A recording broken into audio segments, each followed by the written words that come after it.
രാജ്യത്ത് തരംഗമായ കോക്രോച്ച് ജനതാ പാർട്ടിയുടെ X handle തടഞ്ഞത് രഹസ്യാന്വേഷണ റിപ്പോർട്ടിന്റെ അടിസ്ഥാനത്തിലെന്ന് കേന്ദ്ര സർക്കാർ വൃത്തങ്ങൾ.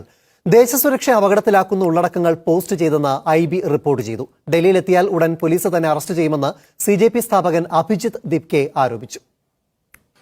ഒരാഴ്ച മാത്രം പ്രായമായ കോക്രോച്ച് ജനതാ പാർട്ടി തുടർച്ചയായി പ്രകോപനപരമായ ഉള്ളടക്കങ്ങൾ പോസ്റ്റ് ചെയ്യുന്നുവെന്നും ഇത് രാജ്യസുരക്ഷയ്ക്ക് ഭീഷണിയാകും എന്നുമാണ് ഇന്റലിജൻസ് ബ്യൂറോയുടെ കണ്ടെത്തൽ. യുവാക്കളാണ് ഫോളോവേഴ്സിൽ അധികമെന്നതും IB കണക്കിലെടുത്തു.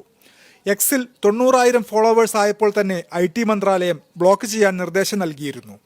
CJPയുടെ ഇൻസ്റ്റഗ്രാം അക്കൗണ്ടും ബ്ലോക്ക് ചെയ്തേക്കുമെന്ന് സൂചനയുണ്ട്.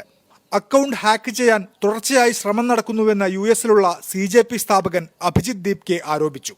ഇതിന്റെ സ്ക്രീൻഷോട്ടുകളും പങ്കുവച്ചു. നീറ്റ് ചോദ്യപേപ്പർ ചോർച്ച അടക്കം ഉയർത്തി കേന്ദ്ര സർക്കാരിനെതിരായ വിമർശനം തുടരുകയാണ് CJP. വിവിധ പ്രതിപക്ഷ പാർട്ടികളിൽ നിന്ന് മുതിർന്ന നേതാക്കളുടെ പിന്തുണയും ലഭിക്കുന്നു.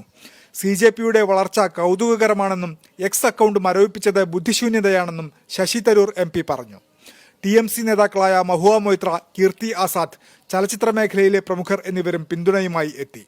CJP കേരളം, മഹാരാഷ്ട്ര, ബംഗാൾ എന്നിങ്ങനെ 50-ലധികം അക്കൗണ്ടുകൾ നിലവിലുണ്ട്.